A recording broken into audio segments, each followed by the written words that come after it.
Don't say live. This broadcast is live. What up? What up? We live. We live. Yeah. Hey, are we live? Are we live? Get the Ray J start saying that.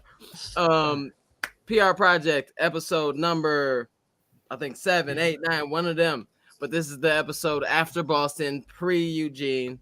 We out This might here. be our biggest episode right here. This might be our most important episode right here. This is the most important episode. Yeah, like it's right in the middle. Like I did something last Monday, and y'all about to do something next Sunday, and it's about to go down. But we might as well do the crazy part first. Races have been going off. Going off. Spring means racing season, and we gonna do a PR alert energy vibe, right? So hold up. Let's do ones.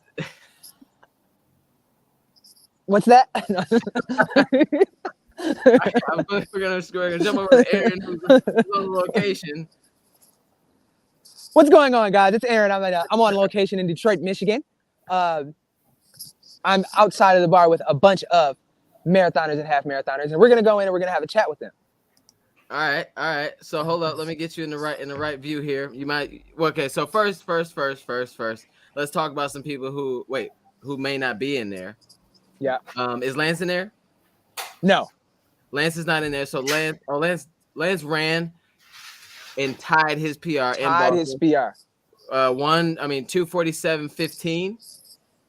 Yes. In Boston. Ring the bell for Lance for tying the PR. We had Shaka, who also ran his first. Shaka is in there. Shaka's in there. Shaka's in for there. Sure. We'll talk to him. He ran 2:45 something, which is crazy. In Boston, his third marathon. Huge PR. Let's ring the bell for him. We're gonna see him in a second. Who else ran PRs, man? Like I feel like Alexis Talladay ran a PR in Boston. Yep. Shout out. PR bell. Is that the PR bell, Gary? You slamming on the desk? My dog starts barking, yeah. It's so right. It's so many though. Like it's so many people have ran well in Boston, and then people ran in London the other day or today. Literally today. And then we had Glass City. So Aaron is on location in Michigan. It's actually in a city that some of y'all know as the Motor City in Detroit. And so please tell us about the scene there. I know you're on location. You've been there all morning. It seems like it's a little chilly. Tell us about what's going on. It's a chilly evening here in Detroit, Michigan. Behind me is, I'm not going to disclose the location, but we are in Midtown Detroit. I'm going to go into the bar. It's going to be a bit loud, so bear with me. But I believe we have at least 5 people in here that PR'd either the marathon or the half marathon distance. So I am going to check in with them. They're playing pool. They're eating food. They're drinking drinks. It is a party. Before you go in there, too, because I know 2 people, I don't think that will be there for sure. 2 people ran in Kalamazoo Marathon this morning as well. Yes, sir. Ern ran today. Ern and Burn ran a 15-minute PR on a hilly course in Kalamazoo. And then Silas McCormick. Big shout. McCormick. That man's name is Silas Cox. Silas ran a 10-minute PR on the same hilly course. He finished with a smile on his face. He was really worried about his race. He finished and was like, dang, I can't believe I just PR about 10 minutes on a hilly course like that. So everybody did they dang on thing. Because Dante gave him a stone talking to. That's why. Yeah, absolutely. Yeah, absolutely. Dante set him straight the other day. Yeah. And here we are. So please take us in there. Folks, bear with us. It is. I heard it's a little crazy.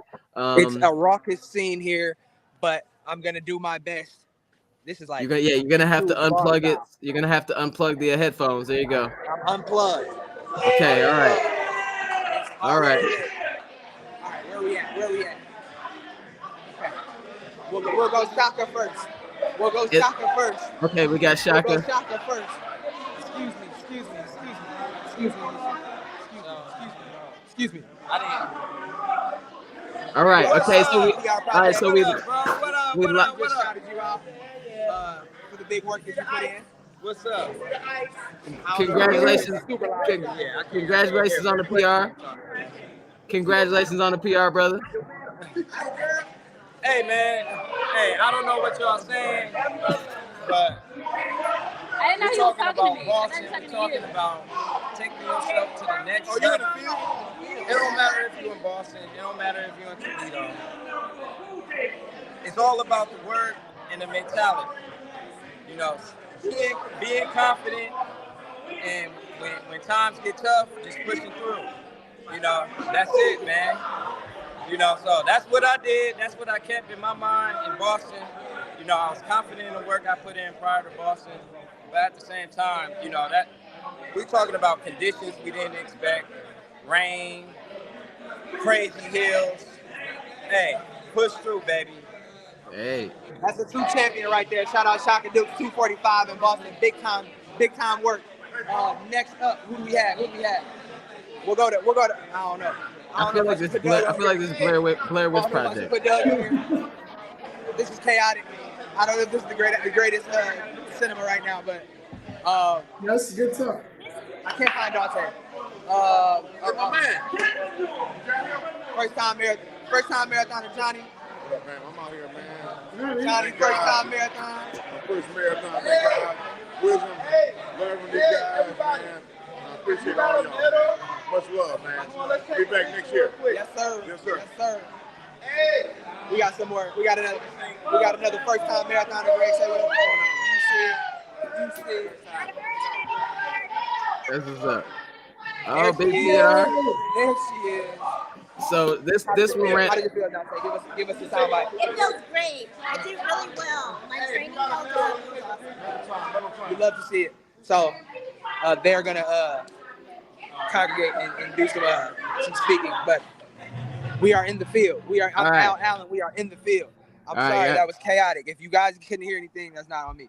No. I think that was entertaining to say the least. So Shaka did great work in Boston.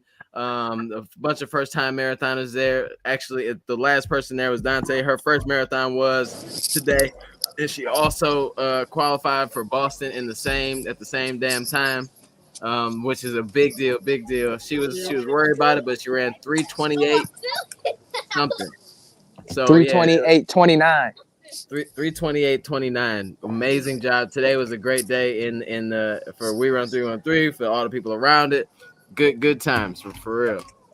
And I just want to say, like, today is what we like. Today is the kind of day that we train for. It's the kind of day that we like.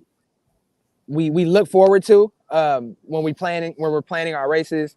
The weather cooperated perfectly in Toledo today. It was a great day. The course seems like everybody really enjoyed the course. It was just like the definition of racing and like joy in racing. We saw so many people excited and happy. It was a great day. Overall, it was a great day in Toledo today. Shout out to Glass City. They put on a world-class race. It couldn't get any better. It's so good to see all everybody, all the good work coming to fruition and all that stuff. Dang, you said you brought the club outside with you. They about to take a photo. Hold on, let me move down a little bit. Sorry. All right. So congratulations to anybody who PR'd. I think in the comments here we may have a couple. So Mark Vander. Oh no, said a Glass City PR for Eric V, age 51, 311. Big shout out to Eric V. And if you PR'd and we didn't mention your name, please jump in the comments because we're all about shouting out PRs because it's hard work out there for a pimp. All right, so. Yeah, Erm, we already shouted you out, Erm, big perm. We shouted you out already, bro. And actually, Ern ended up on a. I'm gonna mute you for a second. So Ern ended up on a. He went on a live convo with who was it? Ziegler Auto Group, and they talked to him about his journey because the night before we had dinner with the Kalamazoo race director and some people that worked on a race, and then the guy Ziegler, who is the main sponsor for the Kalamazoo Marathon, and he talked about Ern's journey and talked about how Ern lost 160 pounds in a year and a half, just running and changing, the diet and sleeping more. So like he got on there. I think he was on the got interviewed for maybe like 5-6 minutes, which is a long time for an interview. But it was a real good conversation and a great opportunity for me to go out there, have some fun, do a panel discussion, and then also for Ern and Silas to get out there and put on some good performances on a tough course and a tough day. So big shout out to everybody who PR'd this weekend and last weekend and who's training for something that's coming up in the spring. All right, so let's jump into the last PR that we'll talk about for a minute. I'm gonna talk about my PR. Yes, sir. Yes, sir. No, he disappeared. No, I had to disappear and act on you real quick. That was how quick. That was how quick your PR was. You just disappeared. Right. Yeah, PR is done before it's over. Before you even know what's happening. Yeah, let's talk about Boston real quick. As Shaka said, it was. I mean, looking back, like in the moment, I wasn't really worried about the day too much. Like the weather was kind of iffy. It was a little rainy and drizzly and pretty windy at times. Got a couple gusts or whatever. But for some reason, I was just like, I've always known about Boston's weather being like whatever it's gonna be. So I just wasn't really concerned with the weather too much. I just knew that as long as it wasn't like, gale force winds or something like that, or like snowing, then I was gonna go for what I was gonna go for. So I didn't really pay much attention to the weather and all that. I packed. So this is like probably one of the most prepared races that I've been to go to a race. Like, outside of being fit, like I took a couple ponchos with me to the athletes village just in case, because they said it could rain. So I took extra socks so I could change just in case my feet got wet before I started. And I had all the stuff like that I needed to put myself in a good position. So it had me start off the run much more controlled, like in a good space. I mean, because that's really what half of this marathon thing is. If you start in a good space and you don't check off all the wrong boxes before you start the race, you stand to have a good chance to run a good race. So I made sure I had everything I needed. I brought snacks. I brought everything. The bag was full, and I was just prepared to leave whatever I had to leave, and so I ended up leaving as much as all that stuff there.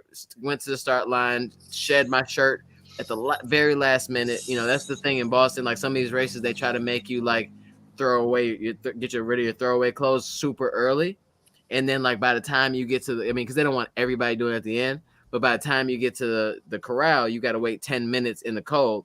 So I'm I'm not taking it. It ain't happening. So I kind of learned from last year, and then waited till the last minute. So it started off real conservative in a sense, because I was trying to make sure that I ran right. I tried to listen to Gary and look at what he did in 2021, and I started off pretty casual.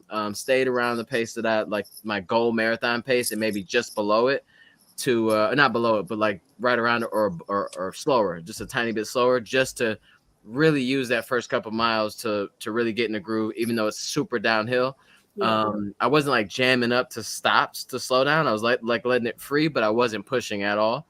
And a couple times it was so crowded because I was in the wrong corral for my goal time. I was running on the sidewalk, so a bunch of us were off to the side, that sidewalk on the left. Yeah, so we were running down the sidewalk because it was kind of clear. So everybody's piled up here, and then we just were off to the side, running down the sidewalk.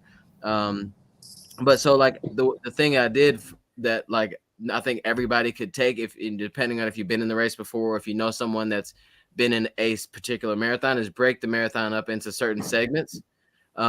So in hindsight, I should have broken Boston up into 4. I broke it up into 3 originally. So I thought about I needed to get through 16 miles healthy and feeling decent, because last year the downhill tore me up, and by 15 I was kind of out of it. So I'm I need to get through 16, 17, getting up to Newton with my legs intact, right? That's part 1. And then I thought part 2 was the hills. Get through Newton hills, get through Heartbreak 21, starting on 21. That's part 3. Part 3 is the rest of the marathon. Yeah. Pretty much all downhill, in it's not really, but it's a net downhill from 21 to the end. each mile is negative elevation gain, is negative elevation, right? So I thought that was 3 parts. And in hindsight, I should have broken it up into 21 through 24, because there's a couple of hills in 24, 25, 26 that, or not 26, but that last mile that could like break you. And it did. You know, like the Sitco sign, I think is at mile 25 and a half or something like that. Yeah, I don't remember that one. I don't remember it at all. I remember the one under the overpass, but not the Sitco one. Yeah, the Sitco sign, because like the Sitco sign, like even this year and last year, I saw people running to that hill and stopping on that hill. Like that's it. So anyway, I sailed through 16, felt great, right? Went over the first hill in Newton. Wasn't sure if that was one or was a hill or not.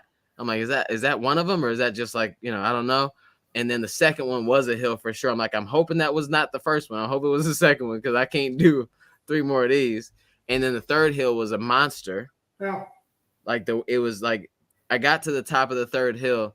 The first 2 were like kind of a breeze, and because I trained for them. The third one was like I got to the top of it, Aaron. It was like I had to like really lock in to be able to turn over to get to use the downhill, because it was such a it was steep and like a long hill, And then the heartbreak, I was thinking in my head like, yo, if heartbreak is worse than this, I'm gonna have to walk heartbreak, I think, just to not blow up. And then I like made heartbreak this mountain, got to it, and it wasn't even that bad. Yeah. But then it also helped that the cheer squad was like right in the middle of heartbreak, so that kind of helped you sail up. I like probably picked up speed a little bit, was a little hype, got to the top of heartbreak and felt amazing. Like, okay, here we go. This is it. All I gotta do is close out. Here come my 243, 244, whatever I had to do. Got to mile 22 was great. 23 was cool. Got to mile 24 and a half, and like some little thing just threw me off. And then I went into this like no man's land, like mindset. Like I caught up to Ben Johnson and Megan from Believe in the Run, and I'm really happy I like found them, because all I did was just kind of latch on and just not think. But like whenever I would think about anything, it was just like I had no answers for it. The whole race, I was super calm. I had my mantras going. Everything was fine, bro. And then as soon as I like got to that 24, 25, like I had no thoughts that would be helpful. Everything was bad, but I just like managed to just keep going. I didn't drop pace too bad. Like, I mean, like I'm complaining, but I didn't drop like, no. I don't think I touched 7, but it was like one of those things where like, I knew if I was prepared for that 4th part for me, I would have been in a better space to like handle it. But it just like, I got slapped in the mouth and like, didn't know what to do. You know what I'm saying? But all in all, like the day was just absolutely amazing. The crowds were like incredible. I looking back, like I was so grateful for like everything, like especially after 15, because last year was just so brutal after 15 for me. Everything after 15 was just like straight blessing, like straight, like some of it was so foreign because I wasn't paying attention much last year. I was just trying to get through it. Like some of it was like felt new, like I hadn't been there before. Yeah. No, you described that before the race. Like you don't remember anything like after. Yeah, I didn't like. I remember the end and seeing like my mom, like at like 26, at that corner. But like I don't remember much from that, and like seeing Aaron. The only reason why I remember seeing you, Aaron, is because the video that I have, But like I was just so thankful the rest of the way through, and every step was like, every mile was like, this is crazy. Like I'm doing really good here, and everything was under control. And finished I was out of gas completely on that last 10,000 meters on Boylston. Yeah. So Boylston, when you turn left, you go right on here for left on Boylston. Boylston, that stretch from that corner to the finish line is 600 meters. And 600 meters, like for most races, there's no 600 meter finish in most races. It's a turn and maybe 200, 300, maybe, right? 600 meters seemed like forever, and it's downhill, so it kind of like gets you rolling. But my legs are trashed by then. It's downhill, but the turn is up. Yeah, you turn up into it. Yeah, then you turn left and you go down. But like I was talking to myself, like get there, like make it happen, and then like maybe like 100 meters left, I said like out loud, this dude probably would, I don't know if he knew me, but he probably heard me. And I was like, hurry up. You don't want like 0.01, 0.02. Like I said, like out loud. Yeah. Because like I've had races where I did like, something 05 when all I had to do maybe is just like not slow down at the end or run a little harder at the end, and I would get to that next thing. So like I ran through, stopped my watch, didn't look at, I was so out of it, bro. And like at the end of the race, it started raining around like 25, like 24 and a half, 25, and like full torrential like downpour. Like couldn't really see for a second. But then like right around then I started getting like these black like outline, like my peripherals were going like dark, and I was trying, like I had trouble keeping my eyes open. So like I would look ahead of me, and this is after the rain stopped. Like, so I look ahead of me to make sure I didn't see any potholes and close my eyes for like maybe 2-3 seconds just to not like, I felt like I was gonna pass out. So I'm like, just like close them real quick just to make it feel better or something, right? And so I did that like all the way through, and then by the time I stopped, it was like blinking like black and white on the outside, like in my peripheral. Like I looked straight, everything else was like black and white. That's crazy. And that was crazy. And I'm like, that's probably not very healthy. I should probably Google that to see what that is. But I stopped the watch, didn't look at it. I was so out of it. I didn't look at it for like 3-4 minutes. People kept saying like, hey, what'd you get? And I'm like, I just looked right at it. I'm like, I don't know. Like I couldn't even look at my watch. Like it was just too much was going on. Finally, like stopped my watch, looked at it. I'm like, I think I did 2:46. Didn't register as a PR for a while because I was so gone. Like it was just out of it. I was thankful I finished. I was thankful I ran, but I almost didn't care about the time. I was like, I finished. Right. Like standing up and somewhat strong. And long story long, I'm super grateful for it, and I've never felt. After a race, I've never felt so ready for like to get back to work because I'm so proud of like the effort that I put in. You know what I'm saying? And that's it. That's Boston. I think that's really cool. I think the ability that you showed to respond to adversity is like a skill in the marathon that we underrate. Yeah. Because like we think like we do all this training and the training should make the race not easy but manageable.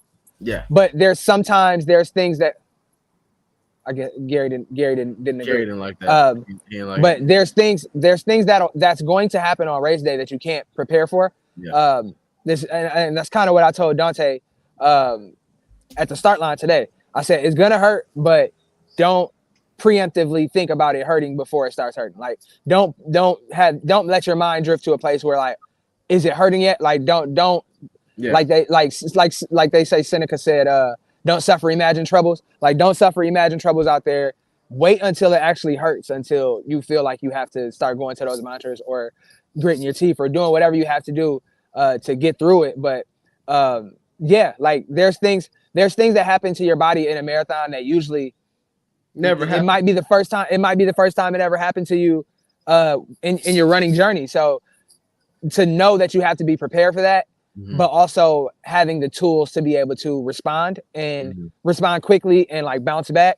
Yeah. It comes with, obviously you've got experience with the distance and you failed at the distance and you succeeded at the distance. So you had that in your toolkit to be able to overcome that. And I think that's just like a very underrated skill to have, is to be able to look it in the face, say this sucks, but I'm going to keep going. Yeah. It's like whenever I tell people like, it sounds really like bad advice or weird advice, but if someone's like, what's the best advice you got for a marathon? I'm like, it's going to be terrible. Like, cause like there's a thing where we train to try to make it easier.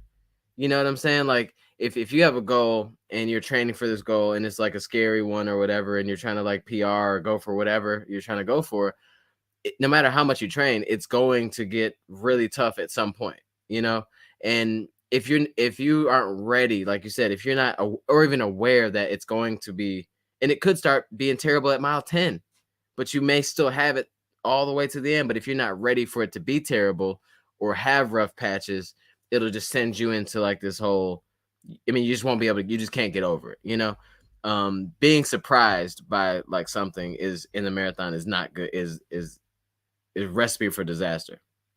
You can't be surprised by like, oh, I didn't know it was gonna be like this. You know what I mean? Like you got to know it's going to be really tough, and you're gonna have to go through it. You know?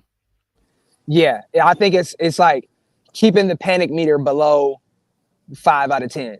Like there's things that's gonna happen, but you can't allow yourself and your mind to go to that place of panic because then you start to tailspin. And I've been there, and it sucks because it's like the only person that can save you is you. So it's just like you got to hang in there. It's like you said, it's gonna get weird. It's gonna hurt, but knowing that you've trained, I think, and that's also trusting the training, knowing that you put the work in to be able to cover the distance. You got to be willing to put your 100% trust in that and believe that you are ready, and it's a possibility for you. And even if you do hit a rough patch, I tell myself a lot, just because you hit a rough patch doesn't mean that it's going to suck like this for the rest of the race. Yeah. Because a lot of times we hit that rough patch and we just check out. We're like, oh, well, here it is. And it's going to suck for the rest of the time. It's going to be the rest. Yeah. Yeah. But sometimes you're able to bounce back. Sometimes you might just be going up a hill. Sometimes you might be, it's just like your mind plays tricks on you in a marathon. Remember, we talked about this like in like maybe season 2 or something like that. Is like being aware but not something, like being aware but not. I forgot what it was. Being aware like, but not being affected. Yeah, being aware but not being affected. Because like if you running in a slight uphill for a half mile and you're not aware and you just going like you just so ready to be in your feelings about it, you'll think like, yo, this is it. I'm hitting this. It's the worst thing I've ever felt. And you're just not realizing that you're on a slow uphill. And, you know, it's going to get better really soon because like you're at the top of this hill, you know, but you got to be some hills are like obvious, but sometimes in races, you'll be kind of climbing for a mile or two.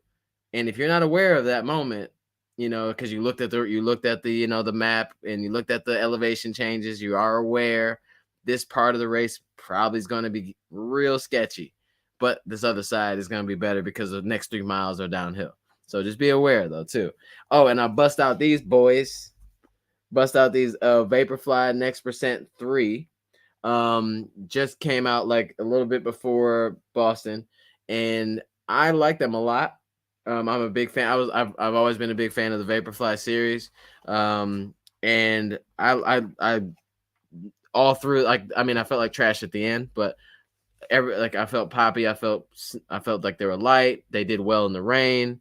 You know, I didn't have any issues. That the traction is really good because, you know, normally Vaporflies have that weird, there's not much traction really, but these have like these like little nubs on them. So I think that they must have had complaints about the traction side of the Vaporflies, because for them to switch it up and kind of go with this waffly look is kind of cool. So dope shoe. I would highly suggest it. Check them out if you are looking for a race day option.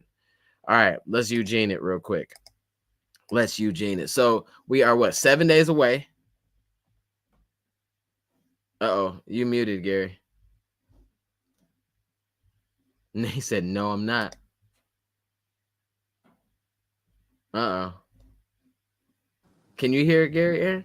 No, I can't hear him. Uh-oh.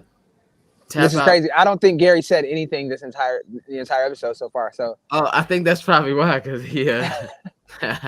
oh, check to see where your mic is coming from. Yeah, the audio settings. Yeah. Since you're using a camera, you might have to set up the audio settings. Yeah, so y'all we're on the fly with production. Yeah. So yeah, I think it looks like we lost Gary at the scene. But we do have a question in the chat. It says, Stephanie asked Tommie, do you want to continue doing Boston every year? Right after I finished, I said no way, Jose. I don't think I need to do it again. 4 days later, I said nah, I'm straight. And then I got friends starting to BQ and stuff. I'm like, I might have to go back and run again. But I mean, it's not that bad. It's actually a fun course, you know, like it could be fun. And I think last year I just didn't have the experience enough to know what I really was gonna go through. Like even if I just suffered through it, there's no pain involved, and I just had a bad, blew up or something, and I still had to feel everything, then I think I'd have been more prepared. But I think if I went back next year, I'd be extremely prepared for like in my mind, the 4 parts of Boston. Yeah, and if all things go to plan, then 2024 in Boston should be a great time for all of us.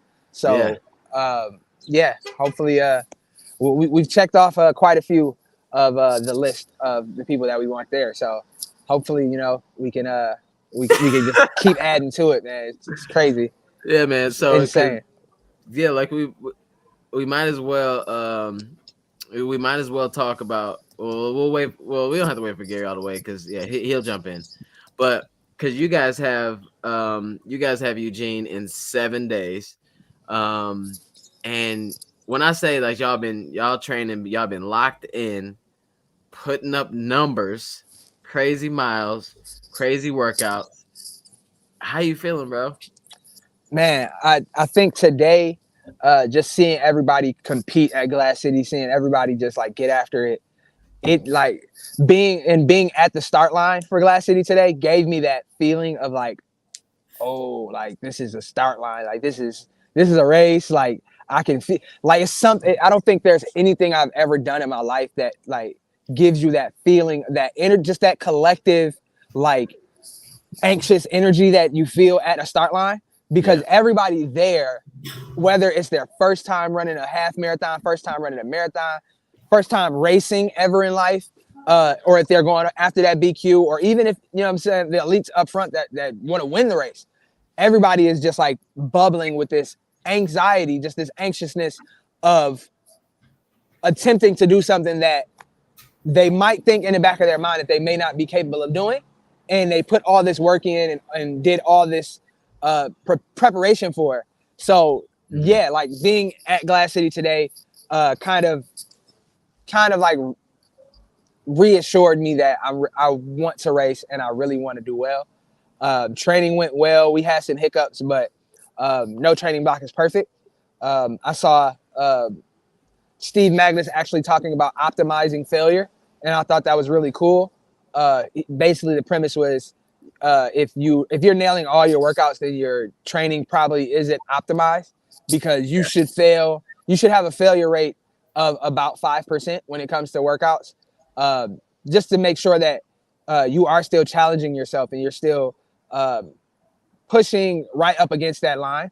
And I feel like we definitely did that this training block.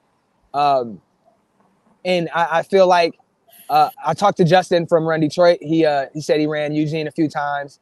He gave me some pointers, and yeah, man, it's just like I'm ready to get out there and just experience the atmosphere. And shameless plug, Tracktown USA followed me on TikTok the other day, so I'm like, okay, cool, like it's lit, let's do it. So like it's just it's surreal, because it seems like it seemed like training took a long time, but it also seemed like it was overnight. So the fact that the race is 7 days out is super exciting. I'm fired up. Towing that start line and getting after it is going to be a bunch of fun. And I'm looking for. I don't want to say I can't wait, because I want to stay present. I don't want to rush. I don't want to rush it. But yeah, taper is interesting. So race day will be here soon. Gary, let's see if we got audio back, because I want to hear how you feel about making this. noises for no.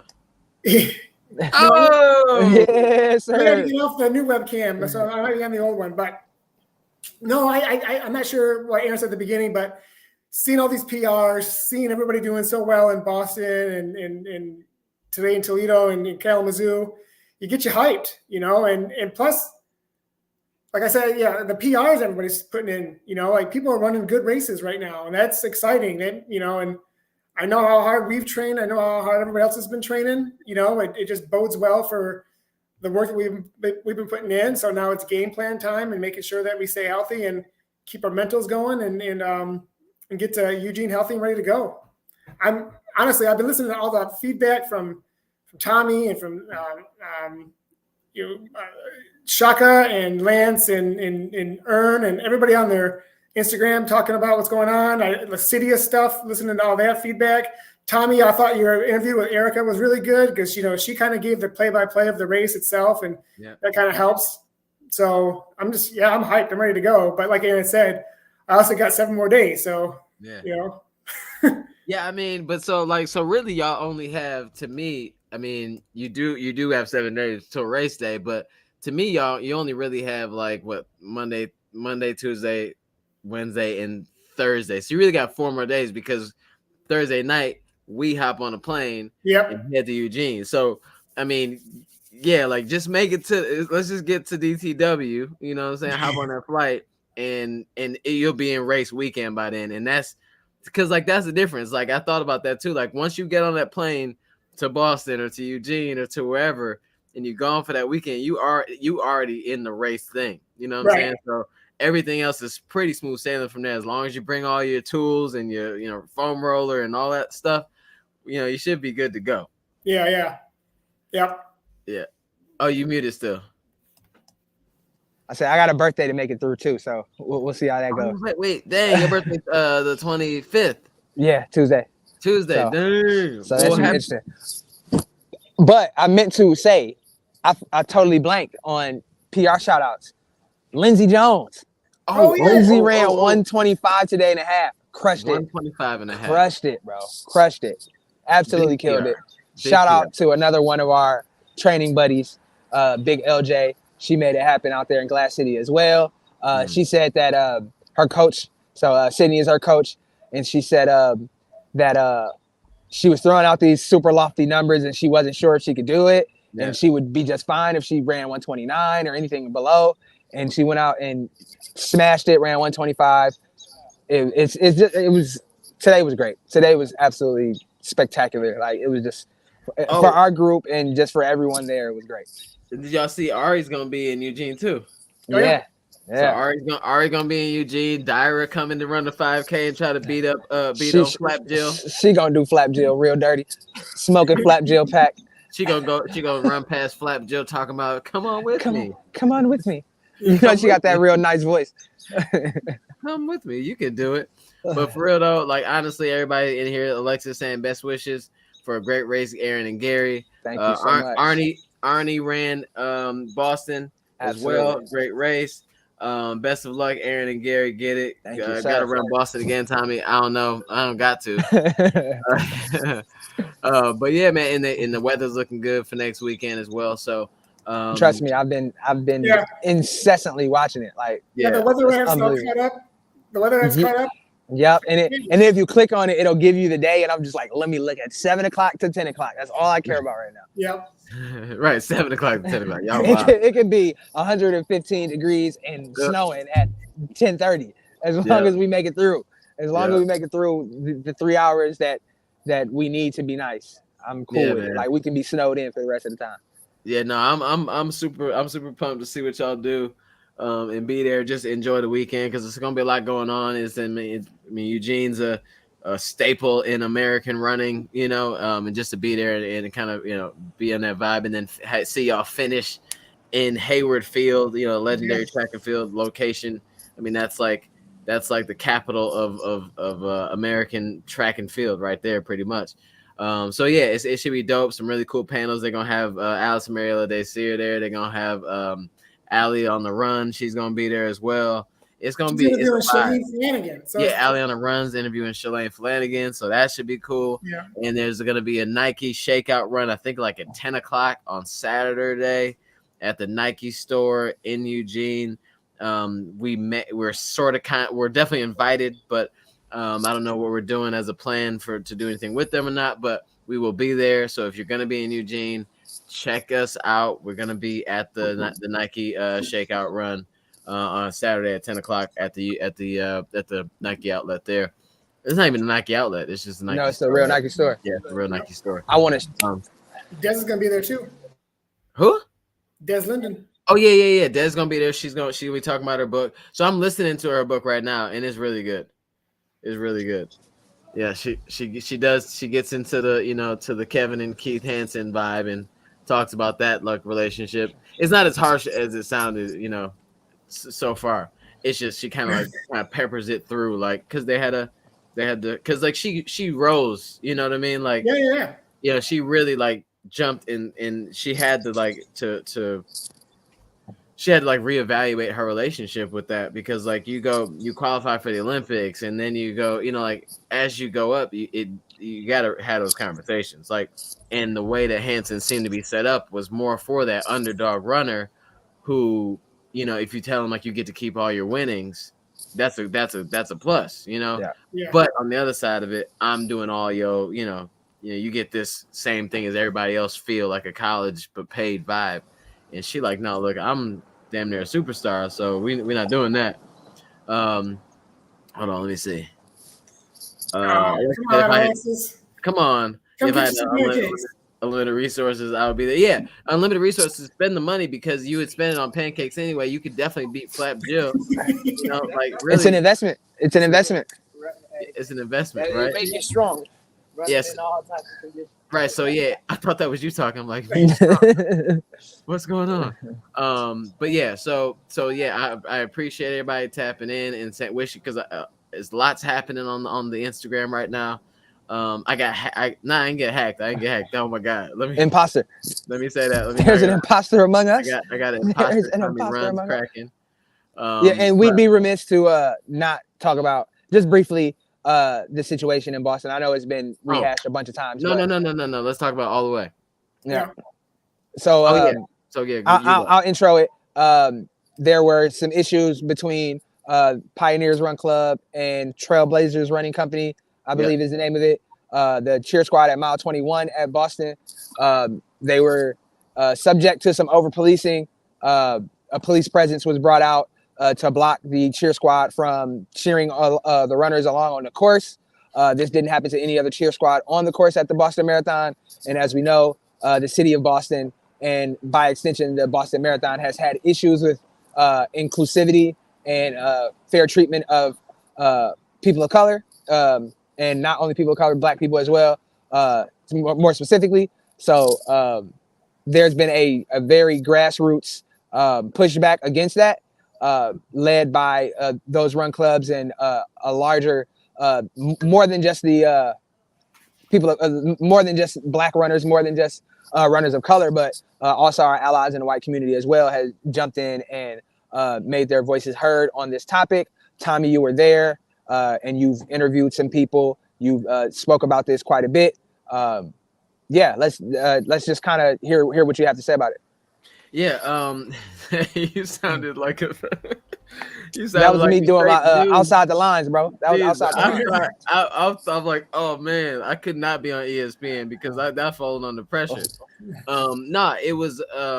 It was. So when if anybody goes back to see like my recap video or like my video from the race, I went past cheer squad and got hyped, passed by, and there was one police officer right in the middle. People probably didn't realize, like I didn't realize that he was there for whatever reason he was there for. I thought he was just happened to be standing there, and I had to pull my hand back to not hit him, going to fives, and went back to, whatever, and everybody got hype or whatever. But after that point, I guess at that point he had come and he had an issue with people crossing the line, and was asking people to move back. But the way that he came into the situation, from the people that I've talked to that were there, he definitely came in with a different energy that was just over the top to begin with. And at one point he was riding back and forth in front of them, like blowing the whistle, just constantly riding back and forth real close, just like that antagonizing thing. But luckily no one was there for that though. Like no one matched his energy on that level. So that's amazing, because that could have went a different way. But even still, he called, back up, and next thing you know, you got a line of 10 officers, like a 10 officer like lineup, like a brigade or whatever you call it. And just to keep people from high-fiving or doing anything that everybody else on the course gets to do. I can understand if this was anything different, like if it were everyone else, on the course was just super mild and tame, and just this one section was breaking the rules. When I tell you from mile 1 to 26, there are points in the race where people were as hype as that, if not hyper, drunker, louder, more obnoxious, less involved in who you were as a runner and cheering for you as a runner is just to be a party. I mean, because you go through Boston College after that, and they out of their mind by the time you get there. And I can't even imagine as they drank more, they got more alive and more hype, as the day went on. So and nobody has a problem with that. And then Wellesley area is, and I'm not shaming any of these areas because everybody loves every section of this race that is like this, because this is a race that you need all the help you can get. But there's nobody stopping them from doing anything they're doing. There's nobody stopping people, which they should, from handing people beer and tequila shots on the course and fireball. Ain't nobody getting carded. You know what I'm saying? Like you want to talk about safety of runners, but then there's this weird thing where like everybody else gets to toe this line of safety. Yeah. And people are in the comments defending like, well, they need to follow the rules for the safety, da da da. And I'm like, what? Who are all these runners that are complaining about this group? And then, but the thing that I did was that I thought I was proud of was reposting this in like a time when I should be like posting like my story of Boston and this is my epic whatever. I tried to take that moment to ask a question, to number one, show what happened, and then ask all the runners, if you passed by this group and you felt a way or something, let's talk about it. And every single person that jumped on that in that comment and it got shared like crazy had something to say positive about their experience when they passed mile 21. Because at mile 21 of any race, let alone Boston, you need all the help you can get. And if this group every year shows up and gives them an ungodly amount of energy and excitement for people that they don't know, I don't understand what the problem is. And it's obviously a race thing because there's no other explanation for it. And if somebody says, well, they were asked a bunch of different times, the point is, why are they being asked so many different times? And the point is, if they were asked a bunch of times, why aren't you asking everybody else down the course the same questions over and over? If you're going to police like that heavy in one spot because of this thing, make sure you tell all the other cities along the course to do the same damn thing. Because and then for Boston Marathon to be having this issue of inclusivity and all these questions and all these things, these topics that are coming around it, for them to then have this visual almost overshadow the whole race. Maybe my Instagram feed is a little different than everybody else's, but I feel like for the first few days of that, that's all people talked about about that race was mile 21. It was on the news there. It was in, Runner's World had to repost about it. Their repost was a little weird. Their wording was a little strange, but whatever. But so I think that's why Boston Marathon had to respond the way as fast as they did, because it was just taking up too much space. And they had to address it, which I'm very thankful for, because as we know, things never move that fast for an issue like this. But for them to be surrounded on both sides by police officers randomly, when another group was just 200 meters down from them, same size, same music, same tents, same energy, into the street. Yeah. Just not black, Yeah. And we know that all of these people that's calling for quote unquote law and order, and they have to follow the rules. A lot of times that's just a dog whistle for certain people shouldn't be allowed to do certain things. So if it's going to be law and order, if it's going to be, they need to follow the rules need to be applied, and the rules need to be enforced adequately and equally amongst all parties, and not just on specific people that look a specific way. So it's unfortunate that it overshadowed the race, but it's also important that we shine a light on the things that we feel are not fair for us, and hold the powers that be accountable. Shout out to Sidney Batista, the founder of Pioneers Running Club. He was instrumental he's instrumental every year in setting up that cheer squad and making sure that the runners, black runners and runners of color, have representation there, has people cheering for them, because it is such a it's such a white space. It's just such a white space. Yeah. And to be able to see people that look like you and people genuinely cheering for you along the route while you're trying to do something that may be the hardest thing you've ever done in your life, it goes a long way. So we won't be okay with that being over police. We won't be okay with that being disrupted. And yeah, we'll continue to cheer for our people and show love. And to add to that too, like I really, because you mentioned that a bunch of other people like allies were commenting, reposting, and like making their voices heard as well. Big shout out to like the professional runners though too that purposely went out their way to talk about it. Like Erica Kemp, I had her on the show. She talked about it on our Instagram and really went to a point to make sure that everybody knows about mile 21. Everybody knows about Wellesley. Everybody knows about Boston College, but now they know about 21 as well. And so like she said it, Des Linden reposted it and mentioned something. She specifically posted pictures. You know how many pictures Des Linden could probably post from that day? Like from all over the course. Like she's probably one of the most photographed people on the course other than Eliud Kipchoge that day. And she purposely posted mile 21 because of the energy that she knew. She knows Pioneer. She knows Sid. Like they that's what Erica talked about too. Erica looking forward to that. Like this is her first Boston marathon, and she's from Boston. She's like, I was ready for them because I needed them. Yeah. And so for professionals of all people to like say like, what tangent lines are you talking about? Like let's not be weird. Like, oh, you need to be to the side for tangent lines. It's a straight street. Yeah. What are we doing? What are we doing? Anyway. Yeah. So to put a bow on that. And I didn't notice that, but Nico. So much love. Yeah. And so much love for that specific spot in the group in the chat right now. So with that being said, Mari was there too. Yep. With that being said, let us exist. Allow us the same freedom and liberty that everybody else has, because we're not going anywhere. So and I'm calling, and I posted a reel about it.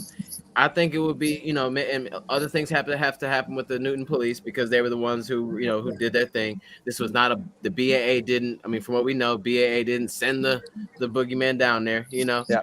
So they had their own thing, but I feel like the BAA, a big step would be like to make mile 21 an official, Pioneers, Trailblazers, cheer squad spot, and like. And make it known. And like, this is a thing that's going to happen. We always talk about Wellesley. We always talk about this, but now this is part of our conversation. And this part is a part of our course. So Newton Police, get with this program because this is where they're going to be.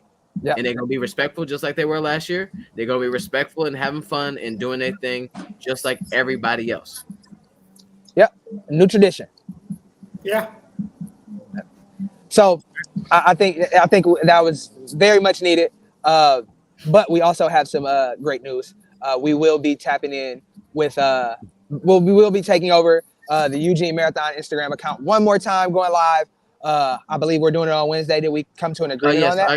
I gotta nail down the date to make sure that they're okay. With Wednesday, but I think that should be good. So what we did we did it before we took over Eugene's Instagram live before. But we did it as opposed to doing this show. But we definitely didn't want to rob any of you guys and ourselves of like having our conversation about Boston, having the conversation about Eugene, and then also the PRs of people in the bar there, and then also talking about this issue that that we needed to discuss. We didn't want to take that and put that on someone else's platform. So when we tap in, please make sure that you stay tuned. We'll make an announcement of what day we're going to do the takeover for Eugene, and tap into that too, because it's an honor to be able to to take over a company's Instagram. It doesn't happen all the time. Like for us to be able to just jump on there and act like ourselves. Then they're not giving us a checklist or a script or like please stick to this and that. It's like literally just jump on here, do your thing, have some fun, talk about our race if you want. Talk about we pancakes. had a good time last time too. We had a good fun discussion, with the race director and pancakes, and we talked about pancakes and no butter. Weird stuff happened. Strange things happen. Man, I thought Thomas was having pancakes today after the race because Thomas raced the 5K too today. Shout out Thomas Bailey. So he had pancakes, and I just looked over at him, and I'm like, every time I see pancakes, and I gotta think about Gary forever. Yeah. Unfortunately. Well, hopefully after Saturday, pancakes will become a pretty consistent fixture in your life for the next year. Yeah, I don't even know if Krusty's has vegan pancakes, but it doesn't matter. It doesn't matter. I want to win them. I will trip Flapjack if it come down to it. In the great words of Booker T. Flapjack, we coming for you. All right. Well, there it is. Aaron One, sounds one like. more, one more thing. Tommy, you got to talk about your big milestone. Oh, yeah, no, I'm sorry. No, so real quick, Thomas ran a 5K today. My mom's asking, did her grandson PR today? So he got into the corral. It was a run walk, heavy on the walk. So he got into the corral in the back, and he didn't like have like the presence or like experience to be like, excuse me, to get to the front before it started. So when it started, he thought everybody was just gonna run. And he was walking, like he crossed the line walking, and then walked for like maybe 200-300 meters. Gotta get Thomas back in the lab, is what you're saying. I mean, because I'm talking about, it was so crowded. It was like Boston, Gary, like, but walking. It's like, what, like, move out the way. So like he finally like found a hole, and then then he went on. But so he probably lost a good 30-40 seconds dealing with that, but he did well though. He finished strong. He was happy, and he had pancakes, so he good. Sounds like a win. So milestone, you talking about 10,000? 10,000, man. 10,000. All right, so I got 10. So I hit the 10,000 mark on Instagram, which is a big deal. It seems like a big deal. It is a big deal. It feels good for it to say like 10K or whatever. So that's pretty dope. And then, but to do that, I'm like, because I wanted to do something. I did 5K for 5 days, where everybody ran 5K for 5 days. We gave away a shoe each day. So for this one, I'm giving away an item or product or service a day for 10 days, starting tomorrow. So if you haven't, go to my Instagram page. If you haven't done the thing you need to do, go to the 10K post and follow the instructions. And we're gonna be giving away a bunch of stuff. I didn't say what I was gonna give away for New Balance, but they're giving away all 3 of the fuel cells to one person. Wow. So they're giving away the fuel cell, whatever. They're giving away the 3 shoes, and including like the super shoe. So Rebel. What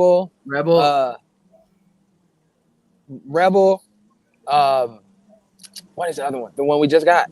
1080, right? No. It's the one we just got. Fuel cell is the. I don't know. I thought it was the one that the most recent one we got. I can't think of the name. The Propel? No. Propel. Rebel, Propel. Probably Propel, Rebel, and then the big shoe. Nice. Yeah, whatever that's called. The one we wore for New York. The super the SC Elite. SC Elite 3. E3. So, yeah. But they're giving away 3 shoes to one person so that they can get the whole fuel cell experience. Nel Rojas is giving away 2 months of strength training to someone for online training. It's dope. It's gonna be a bunch of stuff. Tracksmith's giving away 2 Austins, the Van Cortlandt top bottom or something like that. It's gonna be great. It's gonna be dope. Tap in. 10K is a big deal. I'm happy about it and ready to celebrate for 10 days. Absolutely. Congratulations again, sir. Yeah, Stephanie asked, Aaron, can you post a link for Eugene tracking? Yes, I will have that up on my Instagram probably on Friday or Saturday. So I think that's only through the website, though. I don't know if they have an app or not. I think it might be on the website only. Well, yeah. I'll post a link. It might be browser based, but hopefully it's better than Race Joy. But all right, man, go have fun, bro. Everybody's having fun without you. Thank you everybody for tapping in. Next time we see you will be on Eugene Marathon's page on whatever day we post. And then after that, it's gonna be after Eugene, and these fellas are gonna get to work. So thanks for tapping in as always. Peace, love, and hair grease. Hair grease.